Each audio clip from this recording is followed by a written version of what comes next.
sono note circa 50 copie della Sindone, eseguite da vari pittori in diverse epoche. Una tra le più note, realizzata nel 1516, è conservata a Lier in Belgio, è attribuita ad Albrecht Dürer, ma questa attribuzione è controversa. 35. In nessun caso queste copie sono confondibili con l'originale. I segni della pittura sono evidenti, l'immagine ha contorni netti anziché sfumati, spesso vi sono distorsioni anatomiche. Inoltre in molti casi sul lenzuolo è esplicitamente scritto che si tratta di una copia, la data di realizzazione e, a volte, che fu consacrata ponendola a contatto con l'originale. Alcune poi non sono nemmeno in grandezza naturale.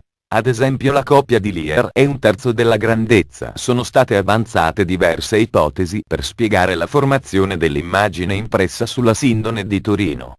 Allo stato attuale delle conoscenze, tuttavia, nessuna di esse appare soddisfacente.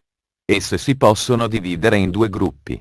Meccanismi naturali che avrebbero impresso l'immagine sulla Sindone mentre essa era distesa sopra e sotto un cadavere, e più precisamente sono reazioni chimiche, irradiazioni, effetto corona, mentre i procedimenti artificiali con i quali un artista avrebbe creato l'immagine, pittura, strinatura, fotografia, applicazioni di acidi.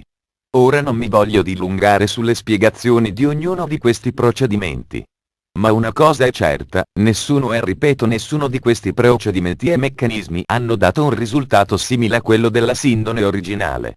Vorrei sottolineare il mio termine simile e non uguale, che sarebbe pura utopia. Ora tiriamo alcune conclusioni. Al di là della datazione del carbonio 14, che è stata largamente criticata in mezzo mondo sia per l'acquisizione dei campioni sia per il procedimento stesso che farebbe acqua da tutte le parti e sul quale realizzerò un video di approfondimento, come si è formata l'immagine, il CICAP sostiene che si tratta di pittura del Medioevo. Bene, allora perché nessuno è riuscito a rifarla? Chi sarebbe questo genio assoluto che avrebbe realizzato questa pittura? Che 500 anni dopo nessuno, con a disposizione mezzi e tecnologie migliori, non riesce a realizzare? E inoltre perché avrebbe proprio dipinto un uomo crocifisso, flagellato ed incoronato di spine? Bene, allora cosa sappiamo di certo? Togliamo tutto il fumo che ci viene buttato negli occhi.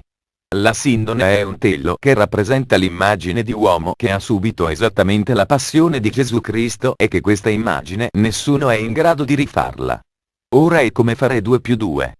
Tutto il resto è aria fritta. Il CICAP e con lui tutti quelli che non credono nell'originalità della Sindone rispondano a questa domanda.